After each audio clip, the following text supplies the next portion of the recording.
Piaggio MP3 300, 2022 on review. Can be driven on a car license. You don't need to look at the Piaggio MP3 for very long to work out its party trick. It's got 3 wheels, but what may not be quite so apparent at first is why. Because the front wheels are far enough apart, the MP3 qualifies as a trike, and so it can be driven on a car license in the UK. You used to have to buy a model with the LT suffix for this to be the case, but these days all the MP3s qualify. There are a few other concessions made to this end. The indicators have to be out on stalks rather than integrated neatly in the headlight unit, and there has to be a foot brake.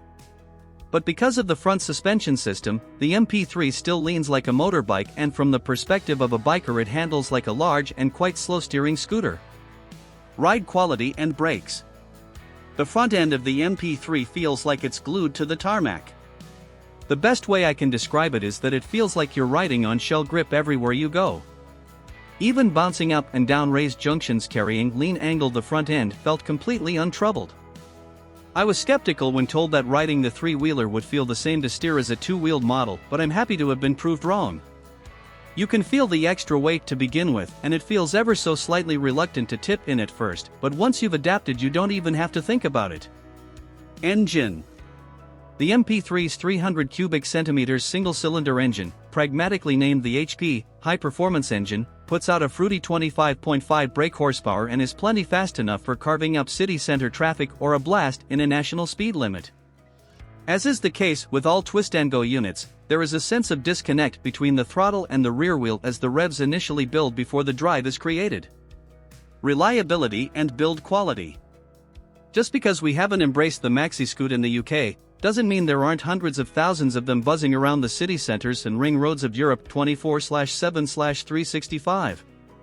As such, Piaggio have had plenty of opportunity to get the 300 HP engine right, and the rest of the bike feels pretty well put together, too. I've knocked off a star for the switchgear, which feels a little bit flimsy and plasticky, and a few times the sensor in the seat that tells the bike you are on took a bit of shuffling around to work. Value versus rivals. There are a few 3-wheeler scooters out there to choose from these days.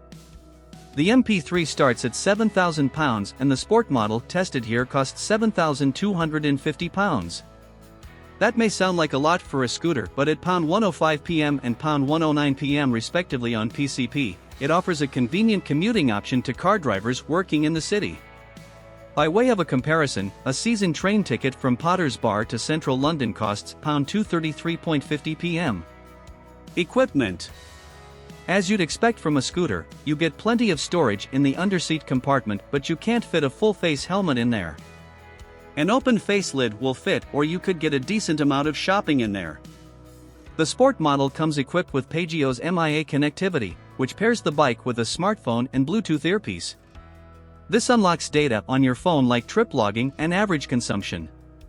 You also get traction control and ABS as standard, as you would expect at this price point, but there's no TFT dash, cruise control or heated grips, although this is an optional accessory.